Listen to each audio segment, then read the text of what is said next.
Hello. એ રમેશભાઈ, હા એ સ્કૂલેથી બોલું છું. હાજી. એ તમારો છોકરો સ્કૂલમાં છે ને આપણી? મારો છોકરો હા, તો એ 10મામાં ફેલ થયો છે. આજે રિઝલ્ટ હતું ને? મારો છોકરો 10માં ફેલ થયો? અરે સાહેબ, હું વાત કરો છો? હા હા, તમારો છોકરો જ ફેલ થયો છે. તમે લેવા નથી આવ્યા એટલે મેં કીધું કે લાવ ફોન કરીને જાણ કરું, કારણ કે અમારી ફરજ છે. અરે સાહેબ, કઈ સ્કૂલમાં જ બોલો?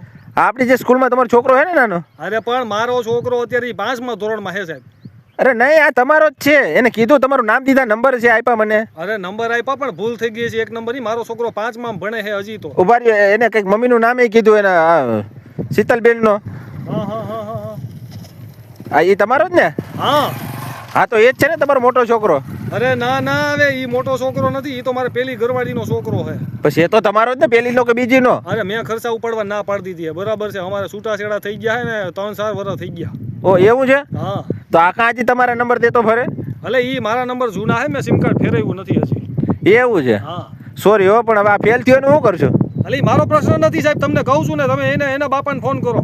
ભાઈ એમ નહીં, એ તો ના પાડે છે કે એના બાપા તમારા જ નામ દે, અને ફી ભરવાની છે તો એને રિઝલ્ટ આપીશું તમને. મારું નામ જેવું છે ને એવું જ એનો બાપો છે, બીજો ને એનું સેમ ટુ સેમ એવું જ નામ છે. સેમ ટુ સેમ નામ છે. તો ફેરફાર થાય. એમ નહીં, તો આ બાકીની ફી છે એ તમે ભરજો કે એની પાસે લઉં? ઈ એની પાસે લઈ લેજો. પણ આ એમ કહે છે કે આ પપ્પા ભરશે એ કે. ઈ અરે મારું નહીં કીધું હોય સાહેબ, ઈ ઓલાને કીધું હોય છે. અરે તો તમારા નંબર શું કામ આપ્યા તો એને મને? હું એને કામ ઉપર હું તમને રાત્રે ફોન કરું. પણ રાતે થોડો કાંઈ હું સ્કૂલે આવું? આ તો કાલ સવાર કરું, હાલો તમને. આ તો સવારે આવો, સ્કૂલે આવો ને કામ કરો ને. ના, હું નહીં આવું, બાપો આવશે. તમે એના બાપા છો ને? હું નથી, મારો જે બીજો નામ વાળો હોય ને એનો બાપો છે. તો તમે તો શું કામ આવશો કાલે સ્કૂલે? સાહેબ રોંગ